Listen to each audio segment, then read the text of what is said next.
നമ്മുടെ ധ്യാനത്തിനായി ലൂക്കോസിന്റെ സുവിശേഷം 4-ാം അധ്യായം 42 മുതൽ 44 വരെയുള്ള വേദഭാഗം. നേരം വെളുത്തപ്പോൾ അവൻ പുറപ്പെട്ട് ഒരു നിർജ്ജന സ്ഥലത്തേക്ക് പോയി. പുരുഷാരം അവനെ തിരഞ്ഞ് അവൻ്റെ അരികത്ത് വന്ന് തങ്ങളെ വിട്ടുപോകാതിരിപ്പാൻ അവനെ തടുത്തു. അവൻ അവരോട്, ഞാൻ മറ്റുള്ള പട്ടണങ്ങളിലും ദൈവരാജ്യം സുവിശേഷിക്കേണ്ടതാകുന്നു, ഇതിനായിട്ടല്ലോ എന്നെ അയച്ചിരിക്കുന്നത് എന്ന് പറഞ്ഞു. അങ്ങനെ അവൻ ഗലീലയിലെ പള്ളികളിൽ പ്രസംഗിച്ചു പോകും. ഈ ദൈവവചനത്തിനായി നമുക്ക് ദൈവത്തിന് സ്തോത്രം ചെയ്യാം. ഈ വചനഭാഗം ഇവിടെ ഇരിക്കുന്നവർക്ക് പരിചയമുള്ള വേദഭാഗമാണ്. 4-ാം അധ്യായത്തിൻ്റെ 14 മുതൽ 9-ാം അധ്യായത്തിൻ്റെ 50 വരെയുള്ള വാക്യങ്ങളിലാണ് നമ്മുടെ വാഴ്ത്തപ്പെട്ട കർത്താവിൻ്റെ പരസ്യ ശുശ്രൂഷയിൽ അവിടുന്ന് ഗലീലയിൽ ശുശ്രൂഷിച്ചത്. ഈ ഭാഗം നമ്മൾ ചിന്തിച്ചിട്ടുണ്ട്. 14-15 വാക്യങ്ങളിലാണ് പൊതുവിലുള്ള ഗലീലയിലെ ശുശ്രൂഷയുടെ ഒരു പ്രസ്താവന നാം കാണുന്നത്. 16 മുതൽ 30 വരെയുള്ള വാക്യങ്ങളിൽ അവിടുന്ന് ഗലീലയിൽ ലൂക്കോസ് തൻ്റെ രചനകൾ അടുക്കുമ്പോൾ നസ്രേത്ത് പള്ളിയിൽ യേശു പ്രസംഗിക്കുന്നതാണ് അവിടെ നമ്മൾ കാണുന്നത്. അത് വളരെ വിശാലമായി നമ്മൾ ചിന്തിച്ചിട്ടുള്ള വേദഭാഗമാണ്. കർത്താവ് വളർന്ന നസ്രേത്തിൽ ആ പള്ളിയിൽ ചെന്ന് ആത്മനിയോഗത്തിൽ കർത്താവ് പ്രസംഗിക്കുകയാണ്. ആദ്യം അവർക്കത് വളരെ സന്തോഷമായി എന്നതാണ് നമുക്ക് കാണുവാൻ കഴിയുന്നത്. പക്ഷേ അല്പം കഴിഞ്ഞപ്പോൾ അവർ യേശുവിൻ്റെ സന്ദേശത്തെ തിരസ്കരിച്ചു. സന്ദേശത്തെ മാത്രമല്ല, യേശുവിനെയും തിരസ്കരിച്ചു. യേശുവിനെ കൊല്ലുവാനായി ഭാവിച്ചു എന്നൊക്കെയാണ് അതിൻ്റെ 27, 28, 29 ഈ വാക്യങ്ങളിലേക്കൊക്കെ നമ്മൾ വരുമ്പോൾ നമുക്ക് കാണാൻ കഴിയുന്നത്. ഇവിടെ നിന്നൊക്കെ നമ്മൾ ഒരുപാട് കാര്യങ്ങൾ ചിന്തിച്ചതാണ്. ഒരു കാര്യം കൂടെ നിങ്ങളുടെ ഓർമ്മയിൽ ഞാൻ കൊണ്ടുവരാം. എനിക്കെൻ്റെ യേശുവിനെ കണ്ടാൽ മതി എന്നുള്ള പാട്ട് ഈണത്തിന് നമ്മൾ പാടി. ഇന്നെവിടെയാ യേശുവിനെ കാണുന്നത്? നമ്മൾ ദൈവം വചനത്തിലൂടെ അവിടുന്ന് എങ്ങനെയാണ് ശുശ്രൂഷിച്ചത്, അവിടുന്ന് എങ്ങനെയാണ് ഓരോ സന്ദർഭങ്ങളിൽ പ്രതികരിച്ചത് എന്നത് കാണാൻ നമ്മുടെ കണ്ണ് കർത്താവ് തുറക്കും. ഇന്നും നമ്മൾ കുറേ കാര്യങ്ങൾ കാണാൻ പോവുകയാണ്. എൻ്റെ ജീവിതത്തെ ഉറപ്പിച്ച് നിർത്തിയത് കർത്താവായ യേശുക്രിസ്തുവിൻ്റെ ജീവിത ശൈലി ആണ്. 22 വർഷങ്ങളിലെ ഏറ്റവും കഠിനമായ ശോധനയിലൂടെ ഞാൻ ഈ 2024 കടന്നുപോയി. എന്നെ നിർത്തിയത് മറ്റ് പല ഘടകങ്ങളുണ്ട് എങ്കിലും ഏറ്റവും പ്രധാനപ്പെട്ട ഘടകം യേശുവിൻ്റെ പ്രതികരണങ്ങളാണ്. യേശു അഭിമുഖീകരിക്കുന്നതിൽ അപ്പുറമായി ഒന്നും നമ്മൾ ആരും അഭിമുഖീകരിക്കത്തില്ല. അവിടുന്ന് ഓരോ സാഹചര്യങ്ങളിലൂടെ കടന്നു പോയപ്പോൾ പിതാവിൻ്റെ ഇഷ്ടം അവിടുന്ന് ചെയ്യുകയാണ്. അവിടുത്തെ പ്രതികരണങ്ങൾ, അവിടുത്തെ ജീവിത ശൈലിയാണ് പിതാവിന് ഇഷ്ടമുള്ള സ്വഭാവം. ആ സ്വഭാവം ഞാൻ കണ്ട ദൈവത്തിൻ്റെ ഹിതം മനസ്സിലാക്കി അത് കൃപയാലും കർത്താവിൻ്റെ കരുണയാലും ജീവിതത്തിലേക്ക് അപ്ലൈ ചെയ്യുമ്പോൾ എൻ്റെ ശോധനകളുടെ ഘട്ടങ്ങളിൽ എനിക്ക് പിടിച്ച് നിൽക്കാൻ എന്ന് ഞാൻ പറയുമ്പോൾ ആ നിൽക്കാൻ എന്നുള്ളത് ആ വാക്കല്ല, അവിടുന്ന് നിർത്തി. അതോർത്ത് ദൈവത്തിന് സ്തോത്രം ചെയ്യുന്നു. ഇവിടെ നിന്ന് നമ്മൾ പഠിച്ച ഒരു പ്രധാന പാഠം, പുകഴ്ത്തുമ്പോൾ അതിനകത്ത് വീഴരുത്.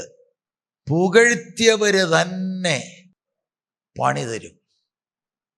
അതല്ലേ നമ്മൾ ഇവിടെ കാണുന്നത്. എനിക്ക് വളരെ അത്ഭുതകരമായിട്ട് തോന്നി. എൻ്റെ ഇന്നത്തെ സന്ദേശത്തിൻ്റെ പ്രിപ്പറേഷനായി ഞാൻ തന്നെ പ്രസംഗിച്ചിട്ടുള്ള ഒരു സന്ദേശം ഞാൻ എടുത്ത് ഒന്ന് കേൾക്കാൻ തക്കവണ്ണം ഇടയായിത്തീർന്നു.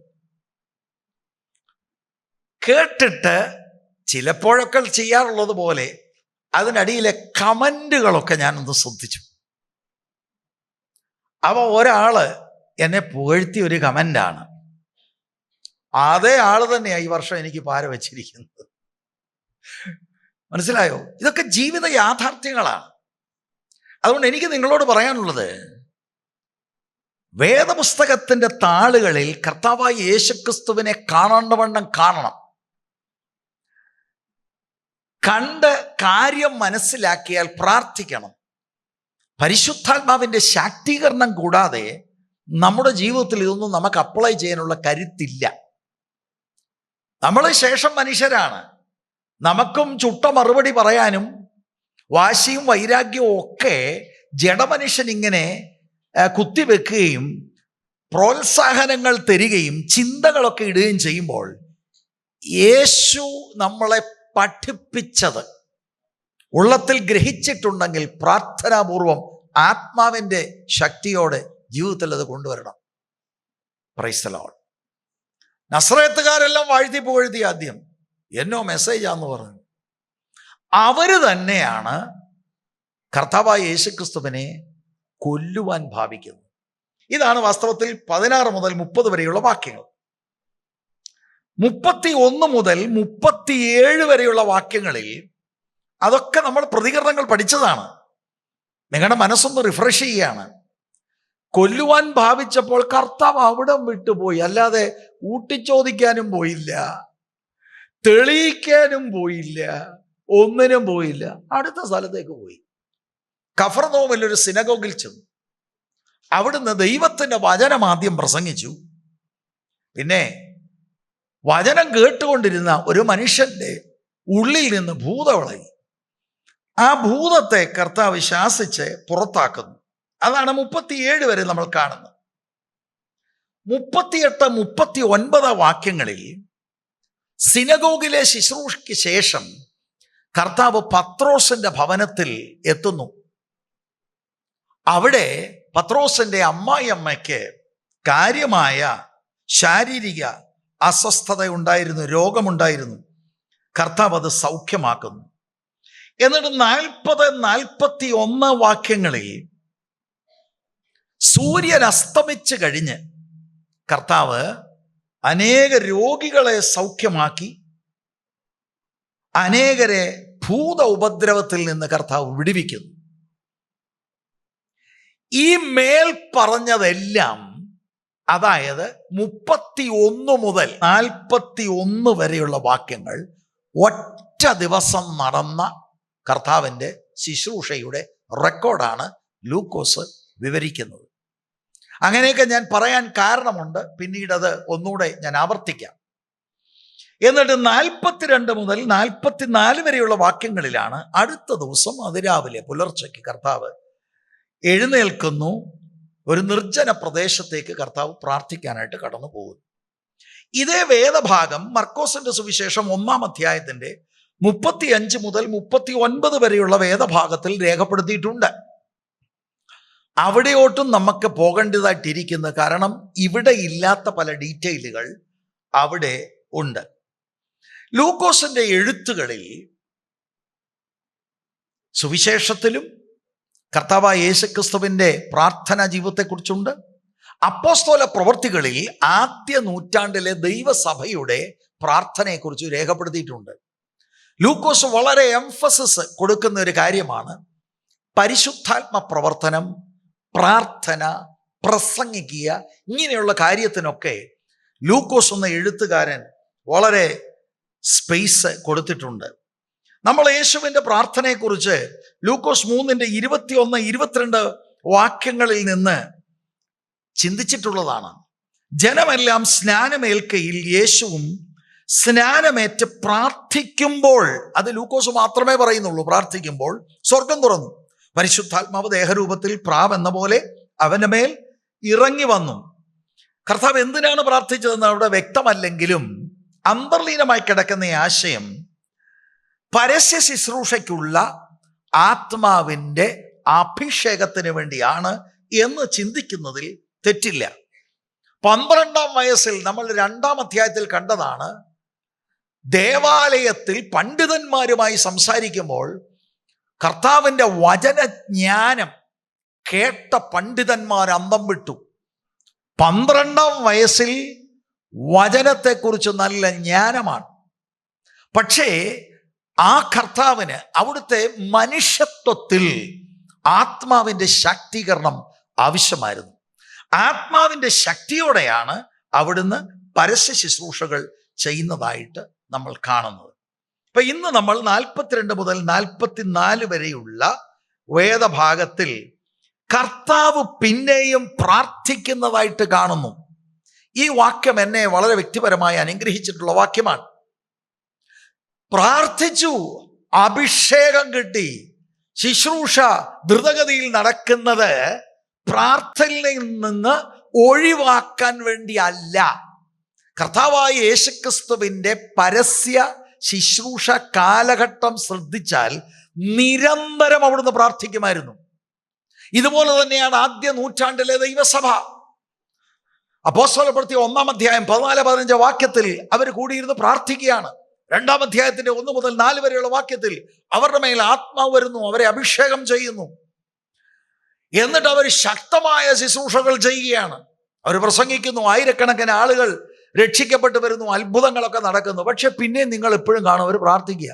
3-ാം അധ്യായത്തിൽ പ്രാർത്ഥനയ്ക്ക് വേണ്ടിയാണ് യോഹന്നാനും പത്രോസും കൂടെ ദേവാലയത്തിൽ കടന്നു പോകുന്നതായിട്ട് കാണുന്നത്. 4-ാം അധ്യായത്തിൽ പ്രാർത്ഥിക്കുന്നതായിട്ട് കാണുന്നു. 6-ാം അധ്യായത്തിൽ പ്രാർത്ഥിക്കുന്നതായിട്ട് കാണുന്നു. എപ്പോഴും പ്രാർത്ഥിക്കുന്ന സഭ.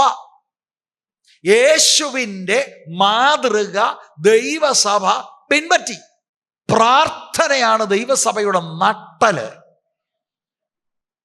ഞാനൊരു കാര്യം നിങ്ങളോട് പറയാം. 25 ഇടത്ത് പരസ്യയോഗം നടത്തി, മറ്റ് പല പല കാര്യങ്ങളൊക്കെ ദൈവം നമ്മളെ നടത്തുന്നു. പ്രാർത്ഥന എന്ന ഈ പ്രധാനപ്പെട്ട വിഷയം വ്യക്തിപരമായും സഭയായും നമ്മളിൽ നിന്ന് മാറിപ്പോയാൽ വളരെയധികം ബുദ്ധിമുട്ട് നമുക്കുണ്ടാകും. 2024 അവസാന ഘട്ടത്തിൽ നമ്മൾ ഇത് മനസ്സിലാക്കി. പുതിയ വർഷം കാലുവെക്കുമ്പോൾ പ്രാർത്ഥിക്കുന്ന ഒരു സമൂഹമായി നമ്മൾ മാറണം. നമ്മുടെ വാഴ്ത്തപ്പെട്ട കർത്താവ് കാണിച്ച മാതൃക അതാണ്. കർത്താവിനെ പിൻപറ്റിയ ആദ്യ നൂറ്റാണ്ടിലെ ദൈവസഭയുടെ മാതൃകയും അതാണ്. എല്ലാ സുവിശേഷകരും, ഞാൻ ലൂക്കോസിന്റെ കാര്യം ഹൈലൈറ്റ് ചെയ്തെങ്കിലും എല്ലാ സുവിശേഷകരും കർത്താവായ യേശുക്രിസ്തുവിന്റെ മനുഷ്യത്വത്തിൽ they portray him, picture him as a man of prayer. നമ്മളത് ഉൾക്കൊള്ളണം. നമ്മുടെ അകത്തത് എഴുതപ്പെടണം. നിങ്ങളുടെ കുടുംബത്തിൽ നിങ്ങളുടെ പ്രാർത്ഥന വിലയേറിയതാണ്. പ്രാർത്ഥിക്കുന്നവരായി മാറണം. ചർച്ചിൽ പ്രാർത്ഥിക്കുന്നവരായി മാറണം. പ്രേയർ കർത്താവായ യേശുക്രിസ്തുവിൻ്റെ ശുശ്രൂഷയുടെയും ജീവിതത്തിൻ്റെയും ഇന്റഗ്രൽ പാർട്ടായിരുന്നു. ഈ 42 മുതൽ 44 വരെയുള്ള വേദഭാഗത്തിൽ നിന്ന് ഞാൻ 3 കാര്യങ്ങളാണ് പറയാൻ താല്പര്യപ്പെടുന്നത്. അതിൽ 1-ാമത്തെ കാര്യം, പ്രാർത്ഥനയ്ക്ക് കർത്താവ് കൊടുത്ത പ്രാധാന്യതയും മുൻഗണനയും. ഈ വാക്യങ്ങൾ ശരിക്കും കർത്താവ് കൊടുത്ത ആ മുൻഗണനയും പ്രാധാന്യത്തെക്കുറിച്ച് നമുക്ക് ഒരു കാഴ്ചപ്പാട് തരുന്നുണ്ട്. 42-ാം വാക്യം നോക്കുക. ആദ്യത്തെ വാക്ക് നേരം വെളുത്തപ്പോൾ. 31-ാം വാക്യം മുതൽ 41 വരെ ശബത്ത് ദിവസം ശനിയാഴ്ച നടന്ന ശുശ്രൂഷയാണ്. കഫർനഹൂമിലെ സിനഗോഗിൽ ശബത്തിൽ ചെന്ന് ഉപദേശിച്ചു. അതിനുശേഷം ഭൂതത്തെ പുറത്താക്കി. അങ്ങനെ ആ ദിവസം നടന്നു കഴിഞ്ഞ് അടുത്ത ദിവസം നേരം വെളുത്തപ്പോൾ എന്ന് പറയുമ്പോൾ ഞായറാഴ്ച പുലർച്ചയ്ക്ക് എന്ന് വേണം നമ്മൾ മനസ്സിലാക്കാൻ. അടുത്ത വാക്ക്, അവൻ പുറപ്പെട്ട ഒരു നിർജ്ജന സ്ഥലത്തേക്ക് പോയി. എവിടെ നിന്ന് പുറപ്പെട്ടു? എൻ്റെ ചിന്തയിൽ ആ വേദഭാഗത്തിന്റെ അടിസ്ഥാനത്തിൽ പത്രോസിന്റെ വീട്ടിൽ നിന്ന്. പത്രോസിന്റെ വീട്ടിൽ ആകാനാണ് സാധ്യത യേശു താമസിച്ചത്. അവിടെ നിന്ന് കർത്താവ് പുറപ്പെട്ടിട്ട് ഒരു നിർജ്ജന സ്ഥലത്തേക്ക് കർത്താവ് പോവുകയാണ്. ഈ നിർജ്ജന സ്ഥലം എന്നുള്ളത് അനേക ഇടങ്ങളിൽ വേദപുസ്തകത്തിൽ നമുക്ക് കാണാൻ കഴിയും. ഞാൻ ആ വേദഭാഗമൊന്നും പറയുന്നില്ല. കർത്താവ് അങ്ങനെ ചെയ്തിരുന്നു. A secluded solitary place.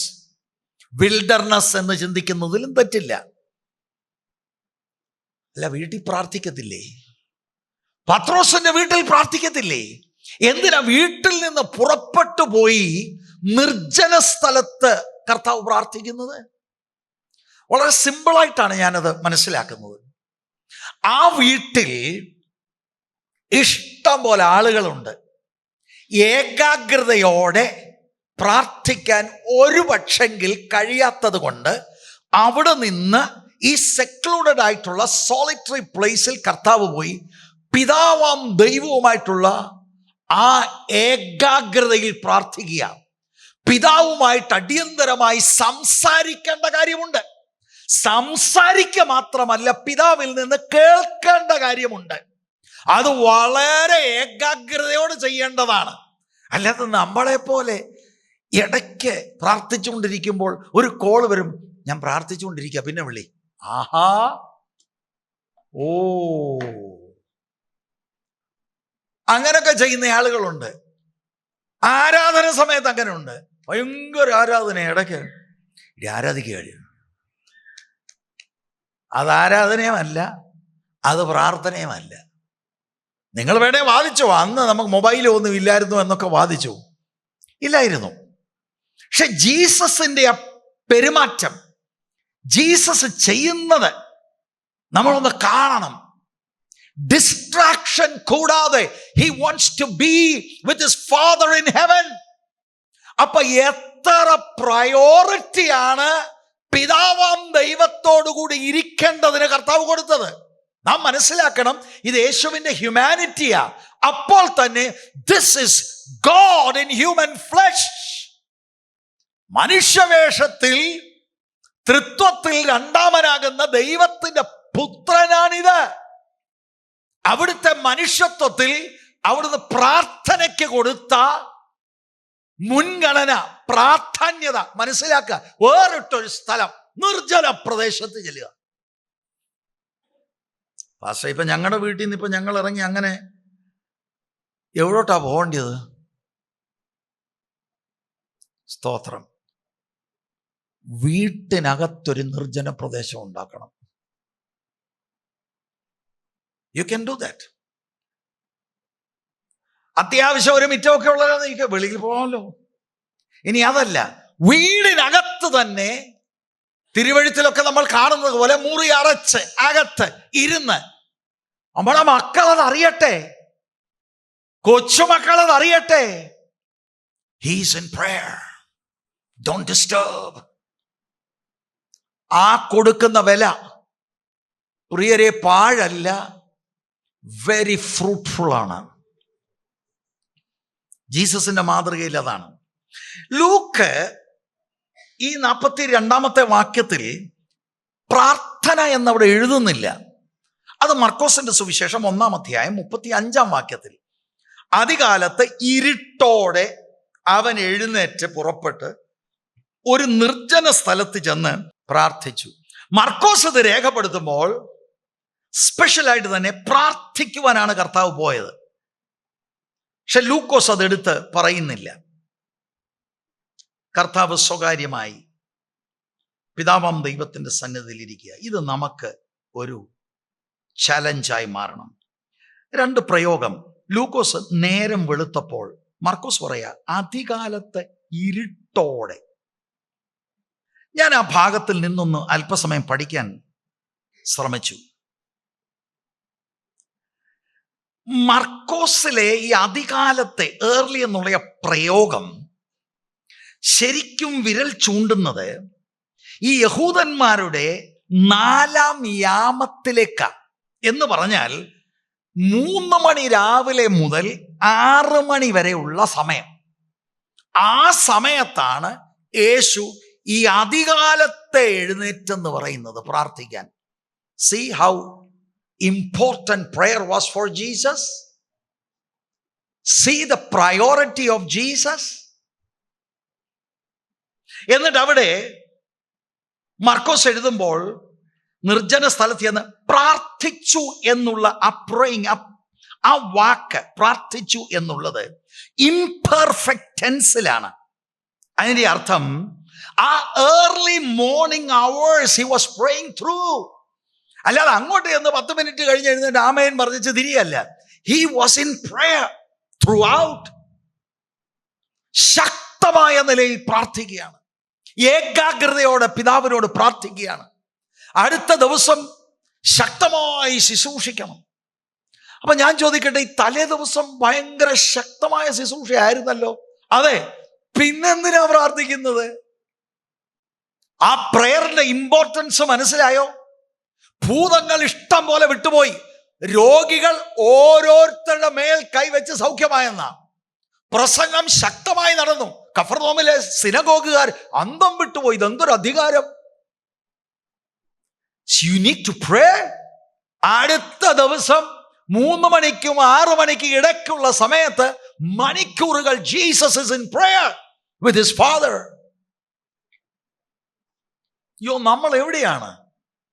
നമ്മൾ എവിടെയാണ്? സഭയായിട്ട് എവിടെയാണ്? യേശുവിനെ കാണാൻ എനിക്ക് ആഗ്രഹമുണ്ടെന്ന് പറഞ്ഞില്ലേ പാട്ട് പാടിയത്?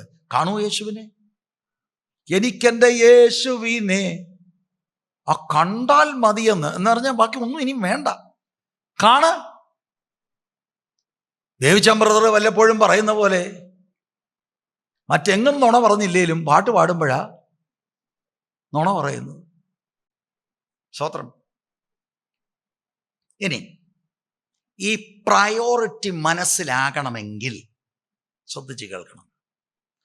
തലേ ദിവസത്തെ ശുശ്രൂഷ മനസ്സിലാക്കി എപ്പോഴായിരിക്കും യേശു തമ്പുരാൻ വിശ്രമിച്ചത് എന്നൊന്ന് കണക്ക് കൂട്ടാൻ ശ്രമിക്കണം. ഞാൻ നിങ്ങളോട് പറഞ്ഞു 31 മുതൽ 37 വരെയുള്ള വാക്യത്തിൽ ലൂക്കോസ് 4-ൽ, അത് തന്നെ മർക്കോസ് 1-ന്റെ 21 മുതൽ 28 വരെയുള്ള വാക്യങ്ങളുണ്ട്. അവിടുന്ന് സിനഗോഗിൽ രാവിലെ ശുശ്രൂഷിച്ചു. 32-ാം വാക്യം പറയുന്ന അവന്റെ വചനം അധികാരത്തോടെ ആകയാൽ അവർ അവന്റെ ഉപദേശത്തിൽ വിസ്മയിച്ചു. എന്നിട്ടാണ് എല്ലാവർക്കും വിസ്മയമുണ്ടായി. 36-ാം വാക്യം, ഈ വചനം എന്ത്? അധികാരത്തോടും ശക്തിയോടും കൂടെ അവൻ അശുദ്ധാത്മാക്കളോട് കൽപ്പിക്കുന്നു, അവ പുറപ്പെട്ടു പോകുന്നു എന്ന് തമ്മിൽ പറഞ്ഞുകൊണ്ടിരുന്നു. രാവിലത്തെ സമയം മുഴുവനും ശക്തമായ ശുശ്രൂഷ. ദൈവത്തിന്റെ വചനം അവിടെ പഠിപ്പിച്ചു, ഭൂതത്തെ കാസ്റ്റ് ഔട്ട് ചെയ്തു. ആ മോർണിംഗ് ടൈം മുഴുവനും ജീസസ് ഇസ് ഇൻ മിനിസ്ട്രി. എൻ്റെ ചിന്തയിൽ ഏകദേശം 12 മണിയായി കാണും. കാരണം സിനഗോഗ് ശുശ്രൂഷകളെല്ലാം ആ സമയങ്ങളിലാണ് അവസാനിക്കുന്നത്. അതുകൊണ്ട് 38, 39 വാക്യങ്ങളിൽ ജീസസ് പത്രോസിന്റെ ഭവനത്തിൽ ചെന്ന് അമ്മായിയമ്മയെ സൗഖ്യമാക്കുന്നു. മർക്കോസ് 1-ന്റെ 29 മുതൽ 34 വരെയുള്ള വാക്യങ്ങളിലും അതുണ്ട്. എന്നിട്ട് 40-41 വാക്യം വളരെ ശ്രദ്ധിക്കണം നിങ്ങൾ. സൂര്യൻ അസ്തമിച്ച ശേഷമെന്ന മർക്കോസ് 1:32 മുതൽ 34 വരെയുള്ള വാക്യം, പട്ടണം ഒക്കെയും വാതിൽക്കൽ വന്നുകൂടിയെന്ന്. ദ ഹോൾ ടൗൺ പീറ്ററിന്റെ വീടിന്റെ മുറ്റത്ത് വന്നു. അത്ര ശക്തമായ ശുശ്രൂഷകൾ വെളിപ്പെടുകയാണ്. കർത്താവിനെ കുറിച്ചുള്ള ശ്രുതി ദേശത്തെല്ലാം പടർന്നു. പള്ളിയിൽ നിന്നൊരു ഭൂതം വിട്ടുപോയി, ഇവിടെ വീട്ടിൽ കയറിയപ്പോൾ അമ്മായിയമ്മ സൗഖ്യമാകുന്നു. ആളുകളെല്ലാം കൂടി ഇടിച്ചു കുത്തി വന്നിരിക്കുകയാണ്. സൂര്യൻ അസ്തമിച്ച് കഴിഞ്ഞ് ലൂക്കോസ് 4:40 അവൻ ഓരോരുത്തന്റെ മേൽ കൈവച്ചവരെ സൗഖ്യമാക്കിയെന്ന്. ഇതെല്ലാം കൂടെ കൂട്ടി വായിച്ചാൽ ഞാൻ മനസ്സിലാക്കുന്നത് it went late into the night. ഭയങ്കര പുരുഷാരം നിൽക്കുമ്പോൾ പൊതുവെ ശുശ്രൂഷകർ ചെയ്യുന്നത് മുന്നോട്ട് വരാം, ഞാൻ എല്ലാവർക്കും വേണ്ടി പ്രാർത്ഥിക്കാൻ പോവുക. നമ്മൾ പറയുന്നത് യേശുവിന്റെ നാമത്തിൽ വിട്ടുപോ, അല്ലെങ്കിൽ സൗഖ്യമാകട്ടെ, ഓക്കെ കഴിഞ്ഞു പോ. ജീസസ് ചെയ്ത് കണ്ടോ? ജീസസിന്റെ ആ മനസ്സലിവ് നിമിത്തം ഓരോരുത്തരുടെ മേൽ കൈവച്ച് അവരെ സൗഖ്യമാക്കുക. പട്ടണം മുഴുവനും വന്നിട്ടുണ്ട്. രാവിലെ പള്ളിയിൽ, ഉച്ച കഴിഞ്ഞ് ഒരുപക്ഷെ ലഞ്ചിലായിരിക്കാം പീറ്ററിന്റെ വീട്ടിൽ, അവിടെ ഒരു സൗഖ്യത്തിന്റെ ശുശ്രൂഷ നടക്കുന്നു. സൺസെറ്റ് കഴിഞ്ഞിട്ട് ആളുകളെല്ലാം കൂടെ കൂടുന്നു, യേശു മിനിസ്ട്രി ചെയ്യാണ്. സ്തോത്രം. പത്രോസിന്റെ വീട്ടിന്റെ ആവശ്യകത കർത്താവ് മനസ്സിലാക്കി ആദ്യം അതിന് പരിഹാരം കൊണ്ടുവന്ന ശേഷം ആ വീടിനെ കർത്താവ് ഉപയോഗിക്കുകയാണ് മറ്റുള്ളവരുടെ പ്രശ്നം പരിഹരിക്കാൻ. Praise the Lord.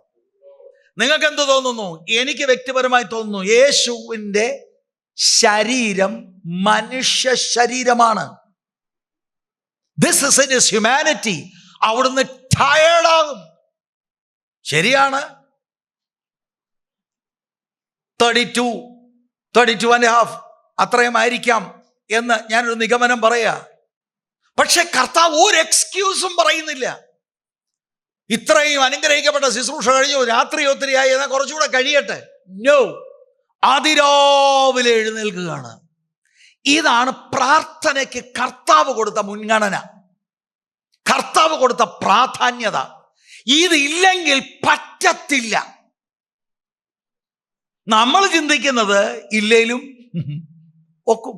I know the word, I reference, I can do that. No, you cannot do. No wonder he was so powerful. ഇത് ദൈവസഭ അറിയണം, ഇവിടെയുള്ള എല്ലാ ശുശ്രൂഷകരും ഇതറിയണം. We need to return to prayer. 2025 ഗോളുകളിൽ, ലക്ഷ്യങ്ങളിൽ ഒന്ന് അതായിരിക്കട്ടെ.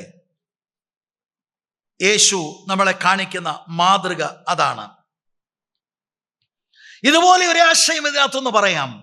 ഇന്നലത്തെ ശുശ്രൂഷ എത്ര ഗംഭീരമാണെങ്കിലും അതിനകത്ത് റെസ്റ്റ് ചെയ്യുകയല്ല ഇന്നത്തെ ശുശ്രൂഷയ്ക്ക് ആവശ്യമാകുന്ന കൃപ. എന്റെ പ്രസംഗം എറിച്ചല്ലോ, സോ വാട്ട്? അതും ദൈവത്തിന്റെ കൃപ. ഇന്ന് വേണമെങ്കിൽ ഇന്നും വേണം ദൈവത്തിന്റെ കൃപ. പ്രാർത്ഥിക്കണം.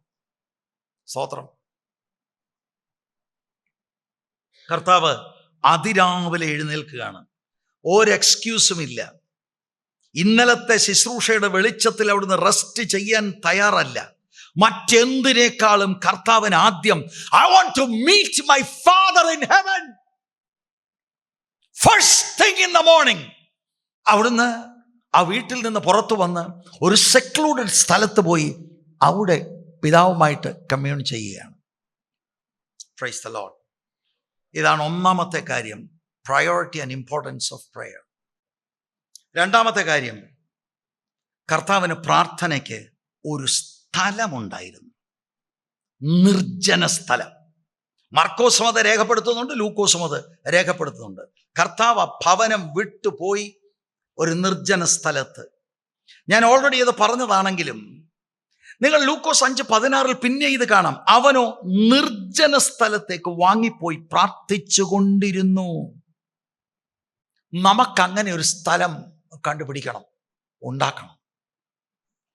ഒരു പ്രൈവസി ടു പ്രേ. അപ്പൊ ഞാനിതിനെ കുറിച്ച് ചിന്തിക്കും, 2 മുറിയേ ഉള്ളൂ, അല്ലെ 1 മുറിയേ ഉള്ളൂ. നമുക്കെങ്ങനെയാണ് പ്രൈവസി? അതിനകത്ത് ഒരു ക്രമീകരണം ഉണ്ടാക്കണം. Praise the Lord. ഈവൻ നമുക്ക് വാഹനം ഓടിച്ച് പോകുന്ന വഴിക്ക് എലോൺ ആണെങ്കിൽ, ഈവൻ ഫാമിലി, ഹസ്ബൻഡും വൈഫും മാത്രമേ യു ക്യാൻ പ്രേ.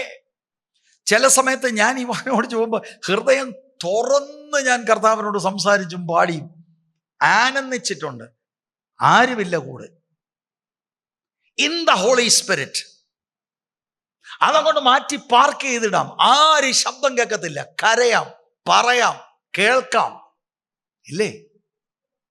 അത് അവരവർ ചിന്തിക്കണം, അവരവരുണ്ടാക്കണം. അതിനു വേണ്ടി ഡ്രൈവ് ചെയ്യേണ്ട. വീട്ടിൽ തന്നെ you must have A space. ഞാൻ ചിലപ്പോൾ വചന ധ്യാനത്തെ പ്രാർത്ഥിക്കണം, ഞാൻ അങ്ങ് ലോക്ക് ചെയ്യും, മുറിക്കാം. അപ്പൊ ഇവിടെ നമ്മൾ കാണുന്ന ഒരു സ്പേസ് ഉണ്ട്. എംഫസിസ് അതിന്, ഒരു സോളിറ്ററി പ്ലേസസ്. പിതാവിൻ്റെ ഇഷ്ടം അറിയണം.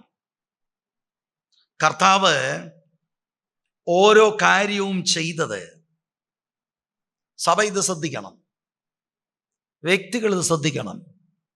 ശിഷ്യന്മാരെ വിളിച്ച്, എടാ ഇങ്ങനൊരു ചിന്ത എനിക്കുണ്ട്, യോജിക്കുന്നവർക്ക് കൈവക്കാം.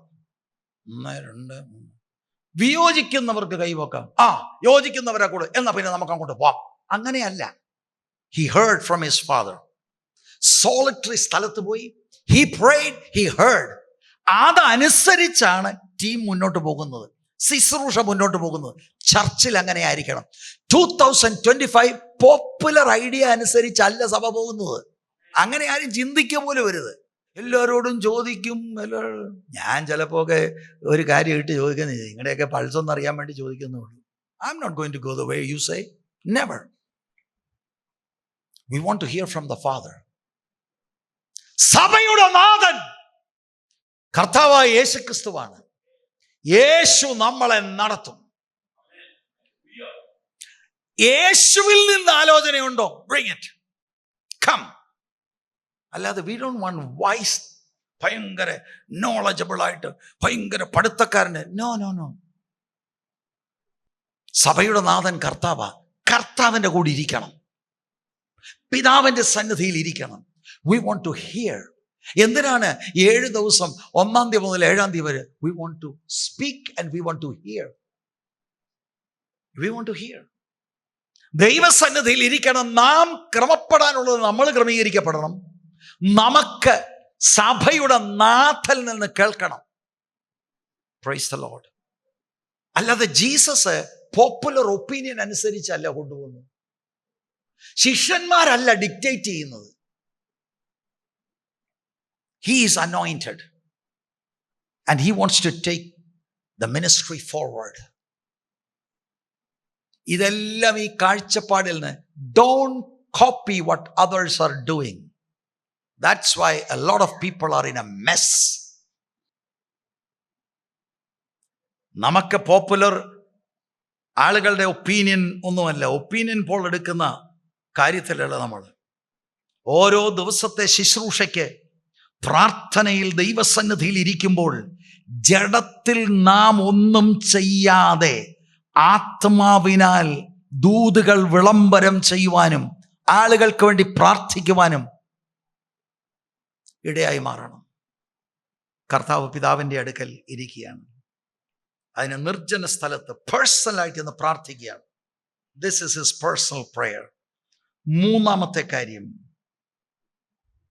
പ്രാർത്ഥനയുടെ ശക്തിയാണ്.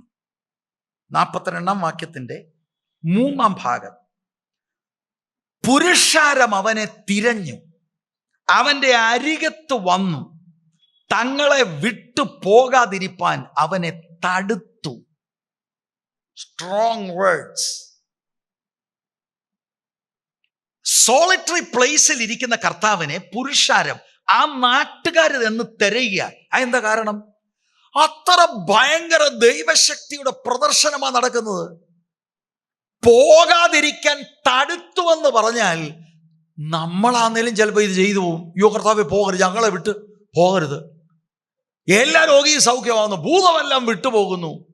Wonderful sermons. ശക്തമായ ഭാഷ, അവനെ തടുത്തു എന്ന്. അപ്പൊ 4-ാം അധ്യായത്തിന്റെ 28, 29 വാക്യങ്ങളിൽ നിന്ന് ഒരു കോൺട്രാസ്റ്റ് ആണ്. നസ്രയത്തുകാർക്ക് അവനെ വേണ്ട, കഫർനഹൂമുകാർക്ക് അവനെ വിടണ്ട. മർക്കോസ് 1 അതിലെ 36, 37 വാക്യങ്ങൾ കുറച്ചുകൂടെ നമുക്ക് ഒരു ഉൾക്കാഴ്ച തരുന്നുണ്ട്. ലൂക്കോസ് പുരുഷാരമെന്ന് മാത്രമേ പറയുന്നുള്ളൂ. നോക്കിയ മർക്കോസ് പറയുന്നത്, ശീമോനും കൂടെയുള്ളവരും അവന്റെ പിന്നാലെ ചെന്നു. അവനെ കണ്ടപ്പോൾ എല്ലാവരും നിന്നെ അന്വേഷിക്കുന്നു എന്ന് പറഞ്ഞു. അപ്പോൾ പ്രധാന ശുശ്രൂഷകനാകുന്ന ശീമോന്റെ നേതൃത്വത്തിലാണ് ഒരുപാട് പേര് കർത്താവിനെ അന്വേഷിക്കുന്നത്. രണ്ടും കൂടെ നമ്മൾ കൂട്ടി വായിച്ചേ നോക്കൂ.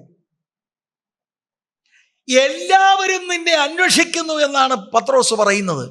അതിനകത്ത് ഒരു മൈൽഡ് റിബ്യൂക്ക് ഉണ്ടോ എന്ന് ഞാൻ ചിന്തിച്ചു പോവാ, ഒരു ചെറിയ ശാസന പോലെ. ആ വാക്കിന്റെ അർത്ഥം എന്താണെന്നറിയാമോ? ഇവിടെ എന്താ ഈ ചെയ്യുന്നത്? ഇവിടാണോ ഇരിക്കുന്നത്? ആളുകളെല്ലാം നമ്മളെ തിരയുകയാണ്, ഇവിടെ പോയി ആരും അറിയാത്തടത്തോടത്ത് പോയിരിക്കുകയാണോ എന്നർത്ഥം വരുന്ന ഒരു ചിന്തയാണ് ഞാൻ ഇവിടെ മനസ്സിലാക്കുന്നത്. നിങ്ങളോട് പറയാം, പിശാചിൻ്റെ ഭയങ്കര ഒരു ട്രാപ്പാണിത്. ഇതാണ് ഈ വാക്യങ്ങളുമായി എൻ്റെ ഹൃദയം വളരെ അടുത്തത്. This is a huge big trap. പിന്നീടുള്ള വാക്യങ്ങൾ കർത്താവ് പറയുന്നു, പിതാവ് എന്നെ അയച്ചിരിക്കുന്നത് എല്ലായിടത്തും പോയി ദൈവരാജ്യം പ്രസംഗിക്കാനാണ്. അപ്പൊ ആ മിനിസ്ട്രിയിൽ നിന്ന്, ദൗത്യത്തിൽ നിന്ന് കർത്താവിനെ ഒതുക്കാൻ വളരെ നൈസായി വന്ന് അവതരിപ്പിക്കുകയാണ്. ഈ നൈസായി വരുന്നതെല്ലാം ദൈവം തന്നതാണെന്ന് ചിന്തിക്കല്ല. That can be a trap of the enemy. ശരിക്കും 4-ാം അധ്യായത്തിന്റെ 1 മുതൽ 13 വരെയുള്ള വാക്യത്തിൽ പിശാച് വ്യത്യസ്ത തന്ത്രങ്ങളാണ് അഴിച്ചുവിട്ടത്. കർത്താവ് അതിനെ ഓവർകം ചെയ്തു. നസ്രത്തുകാര് കർത്താവിനെ പുറത്ത് കൊണ്ടുപോയി കൊല്ലുവാൻ ഭാവിച്ചു. കർത്താവ് അവിടെ നിന്നും ജയിക്കുന്നതായിട്ടും കഫർനഹൂമിൽ എത്തുന്നതായിട്ടും കാണുന്നു. കഫർനഹൂമുകാർക്ക് കർത്താവിനെ ഇപ്പോൾ വെളിയിലോട്ട് വിടരുത്. നോക്കിയ ട്രാപ്പ്. അതും ആരുടെ നേതൃത്വത്തിലാണ് വരുന്നത്? ശ്രദ്ധിക്കണം, ഇവിടെ ശ്രദ്ധിക്കണം.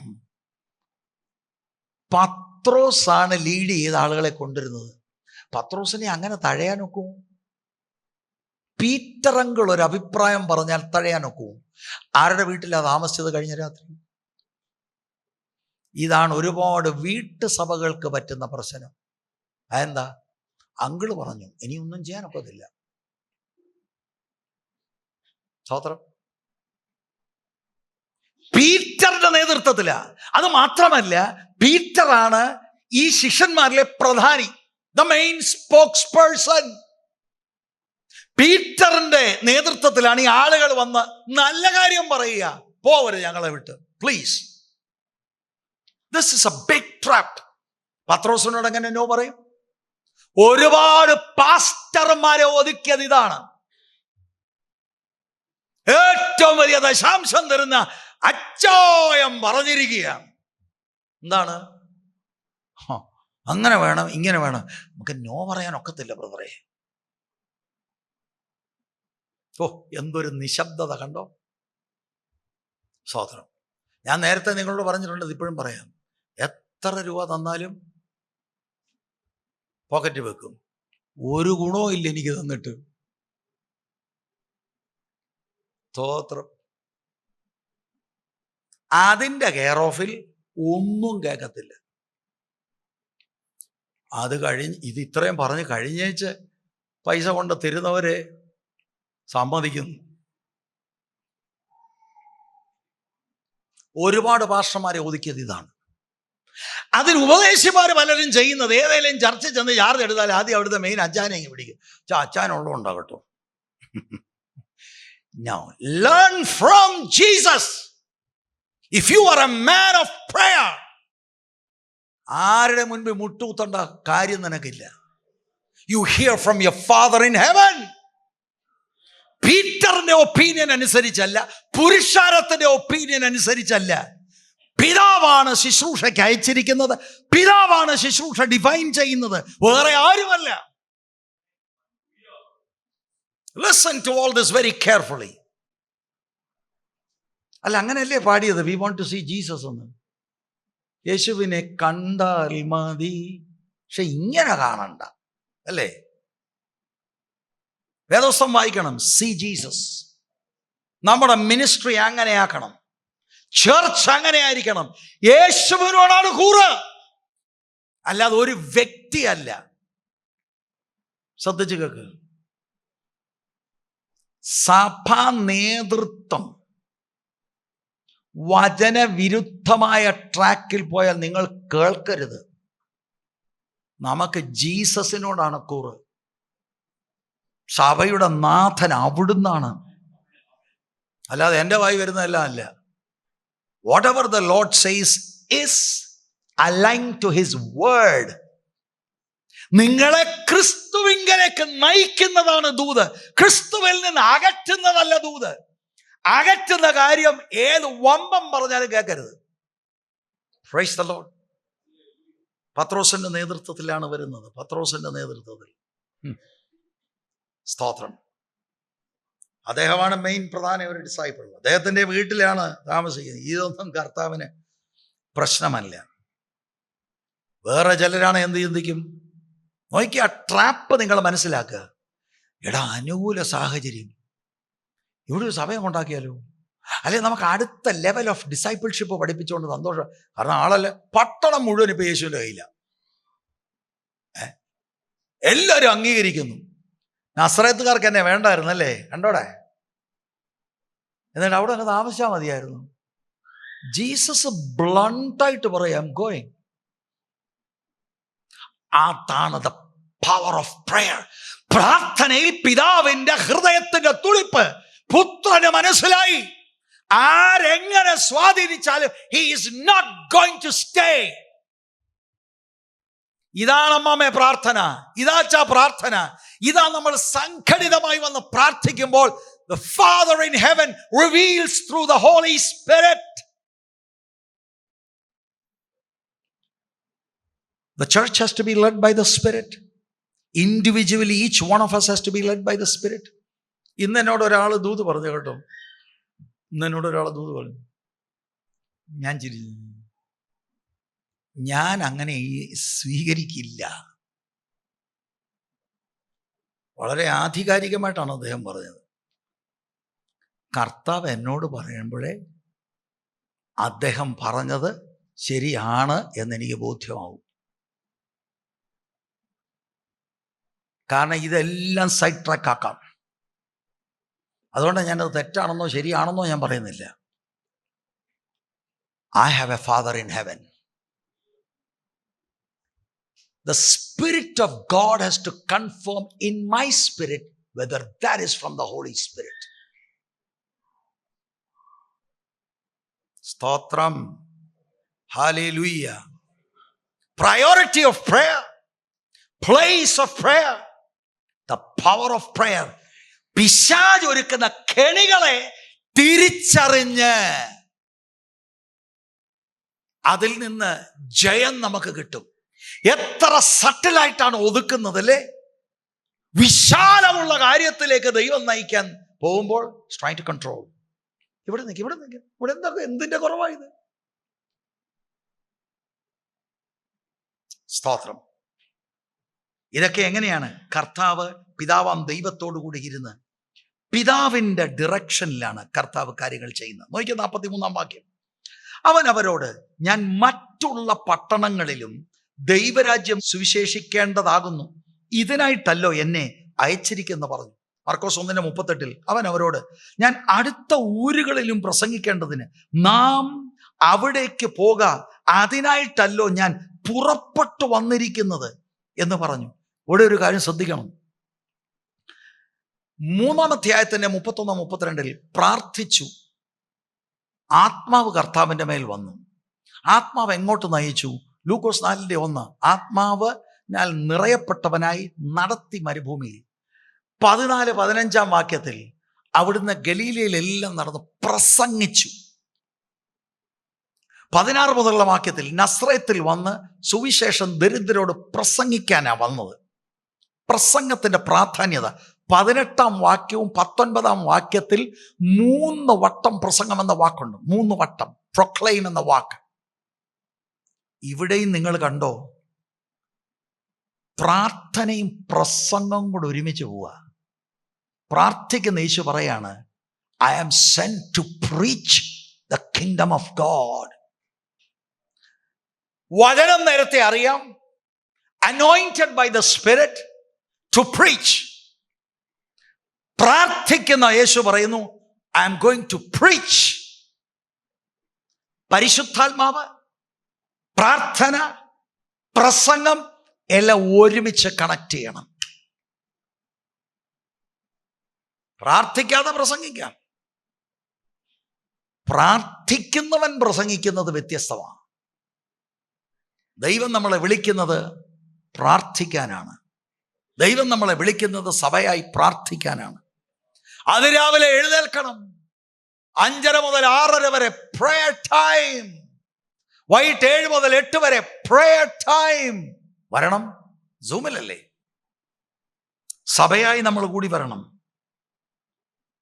എന്നിട്ട് കർത്താവ് ഇവിടെ ഒരു കാര്യം പറയും, ഇതിനായിട്ടല്ലോ ഞാൻ പുറപ്പെട്ടു വന്നിരിക്കുന്നത്. കർത്താവിൻ്റെ ഇൻകാർണേഷനെ കൂടെ സൂചിപ്പിക്കുന്ന ഒരു പ്രയോഗമായിട്ട് ഞാൻ മനസ്സിലാക്കുന്നു. ഇതിനായിട്ടല്ലോ ഞാൻ പുറപ്പെട്ടു വന്നിരിക്കുന്നത്. പിതാവിനാൽ അയക്കപ്പെട്ടവനായി കർത്താവ് വന്നിരിക്കുകയാണ്. സ്തോത്രം. അപ്പം ഞാൻ എൻ്റെ വാക്കുകൾ ഇവിടെ നിർത്തുകയാണ്. എന്നിട്ട് 44-ാം വാക്യം, അങ്ങനെ അവൻ ഗലീലയിലെ പള്ളികളിൽ പ്രസംഗിച്ചു പോകുന്നു. praying and preaching, praying and preaching. Anointed people will pray. ഈ 2024 ഒന്ന് തിരിഞ്ഞു നോക്കുകയും കയ്യൊന്നും പൊക്കണ്ട. എങ്ങനെ ഉണ്ടായിരുന്നു പ്രാർത്ഥനാ ജീവിതം? ഭയങ്കര ബിസിയായി പോയി. ജസ്റ്റ് നിങ്ങളെ തന്നെ. നമ്മളിപ്പം ഈ കൈവെക്കുന്നതും ഒത്തിരി നുണ പറയാനൊക്കെ ഇടയായിത്തീരും. ഇതൊന്നും വേണ്ട. നമ്മളോട് തന്നെ അങ്ങ് പറയുക. ഇപ്പം ഇപ്പോഴത്തേക്ക് അങ്ങ് ആവേശമാകരുത്. 24 മണിക്കൂറിൽ ഞാൻ 0.2 മണിക്കൂർ കൊടുക്കുമെന്നൊന്നും ആവേശത്തിലൊന്നും പറയണ്ട. ചിലർക്ക് ആവേശമാണ്. 31-ാം തീയതി പിന്നെ എന്തൊരാവേശം അല്ലേ? ചിലരങ്ങനെ 0.0 പ്രാർത്ഥിക്കുന്നവർ. സ്തോത്രം. കുറഞ്ഞത് ഭാഷ എത്ര പ്രാർത്ഥിക്കണം? ഒരഭിപ്രായം പറയാം. നിർദ്ദേശമൊന്നുമല്ല കേട്ടോ, അഭിപ്രായം. 1 മണിക്കൂറെങ്കിലും. അപ്പൊ എന്ത് പറ്റുമെന്നൂടെ ഞാൻ പറയാം. ഒരു 5-8 മിനിറ്റ് അങ്ങ് ആവേശത്തിൽ പ്രാർത്ഥിക്കുമ്പോൾ നമുക്ക് തോന്നും 1 മണിക്കൂറായത്. അന്നേരം നമ്മൾ നോക്കുമോ, അയ്യോ പെട്ടെന്നൊന്നും പറ്റില്ല. 15 മിനിറ്റ്, 20 മിനിറ്റ് ആകും, അരമണിക്കൂറാകും. ഒരു കാര്യം ഉറപ്പായിട്ട് ഞാൻ നിങ്ങളോട് പറയാം, പരിശുദ്ധാത്മാവിന് വേണ്ടി പ്രാർത്ഥിക്കണം. ആത്മാവ് നിങ്ങളുടെ മേൽ വരുന്ന അനുഭവമുണ്ടായാൽ ഞാൻ നിങ്ങളോട് ഗ്യാരണ്ടി വചനത്തിൻ്റെ അടിസ്ഥാനത്തിൽ പറയാം, പിന്നെ നിങ്ങൾ സമയമൊന്നും അറിയത്തില്ല. ആ ഹോളി സ്പിരിറ്റിൻ്റെ സാന്നിധ്യത്തിലും അനുഭവങ്ങളിലും നമ്മൾ ഉദ്ദേശിക്കാത്ത പോലെ പ്രേയറിൻ്റെ ആ മേഖലകൾ കർത്താവ് നമുക്ക് വേണ്ടി തുറക്കും. ഒരു ഇൻറ്റിമേറ്റ് ആയിട്ടുള്ള കമ്മ്യൂണിങ്, ആ കമ്മ്യൂണിങ് നിങ്ങൾക്കുണ്ടാകും ദൈവവുമായിട്ട്. You won't feel like coming out. This is true, this is real. അവിടുന്ന് അതിരാവിലെ എഴുന്നേറ്റിട്ട് ഹീസ് പ്രേയിങ് ത്രൂ. അപ്പോഴാണ് ഇവരെല്ലാം കൂടെ ചെന്ന് ഡിസ്റ്റർബ് ചെയ്ത്. ഒരു കാര്യം നിങ്ങൾ ശ്രദ്ധിച്ചോ, നമ്മളന്ന് എന്ത് പറഞ്ഞേനെ? ഇപ്പോഴാണോ കണ്ടത് എന്നെ മുറിക്കൊന്നു കൊട്ടാൻ? ജീസസ് അങ്ങനെ പറഞ്ഞു, എനിക്കെൻ്റെ യേശുവിനെ. ഉണ്ടോ? അങ്ങനെ ചാടരുത്. ശരിക്കും അവരെല്ലാം കൂടി ഇവിടെ നിൽക്കാൻ പറഞ്ഞത് എന്തിനാ? സത്യമായിട്ട് എന്തിനാ?